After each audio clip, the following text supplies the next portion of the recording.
This week, Kawasaki announced a new bike in their super popular Versys 1000 Adventure Touring range. So in today's video, we're going to take a look at the details of the new Versys 1000S, as well as the update to the range-topping SE model, and try to figure out if they're worth the upgrade from last year's bikes. But before we get started, if you're new here and you want to see more of the latest motorcycle news and reviews right here on YouTube, then please do remember to hit subscribe. There are new bikes for 2021 coming thick and fast over the next couple of months, and I'll be covering as many of them as I possibly can. Before today's announcement, you could buy two versions of the Versys 1000, the standard base bike and then a tricked out high-spec SE. Both share the same 1043cc inline-4 engine, which is good for 118 horsepower and 102 Nm of peak torque. They also share the same chassis and much of the same equipment, like the own-branded radially mounted monoblock brakes, which are derived from the Z1000. Both bikes also have IMU-enabled lean-sensitive traction control and ABS, a selection of riding modes, cruise control, and a slip-assist clutch. But it's the SE's wealthy list of additional equipment that really sets it apart from the base model, and that's reflected in the pricing.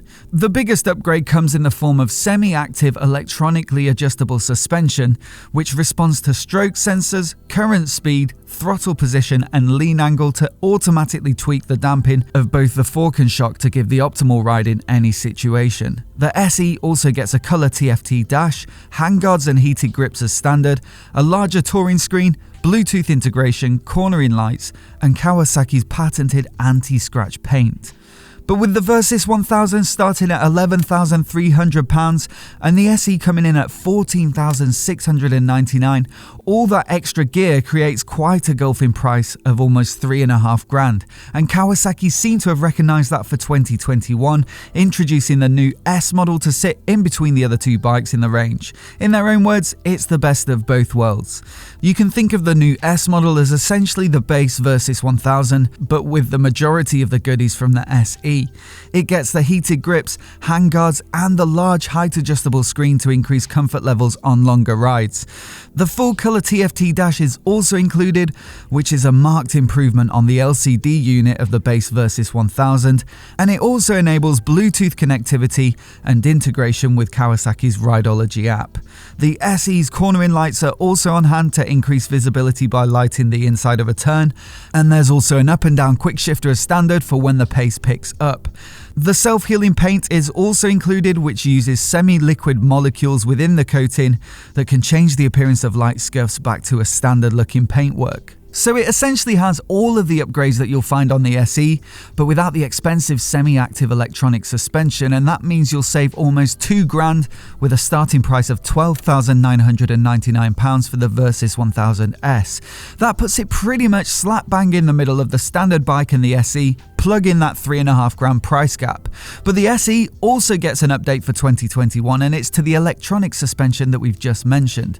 Previously, it relied on Kawasaki's own KEX system, or Kawasaki Electronic Control Suspension, but for the next model year, a software update means that Showa's Skyhook technology is now included. I'll let Kawasaki explain what it does. The Skyhook concept imagines a hook supporting the motorcycle's sprung weight and modulates the suspension's damping force to allow the wheels to track the dips and bumps encountered while maintaining the motorcycle's vertical position with minimal disturbance.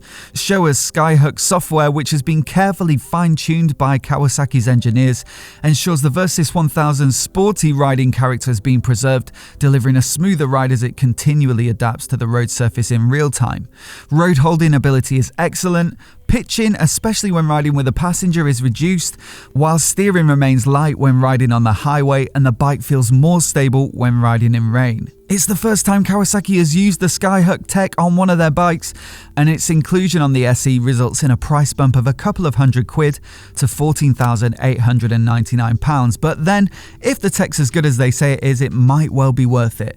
Both the S and SE are available in two colour schemes for 2021, a green, black and grey, or a predominantly grey and black version with red highlights. Personally, I'd go for the green.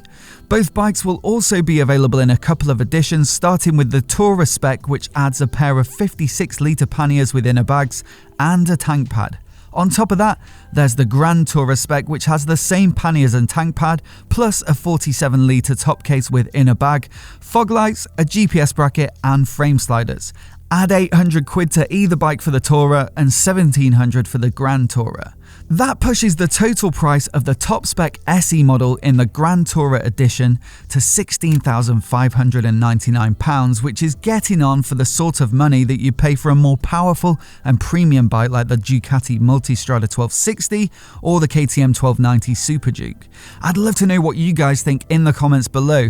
If you had the cash in your pocket, would you go for a mid-range bike like the Versys with absolutely all of the trimmings, or would you make do without the accessories for a more powerful bike? The Multistrada does nearly 160 horsepower and the KTM 175. Let me know which you'd pick down in the comments below, and if you're new here and you want to see more videos like this, hit subscribe and I'll catch you next time.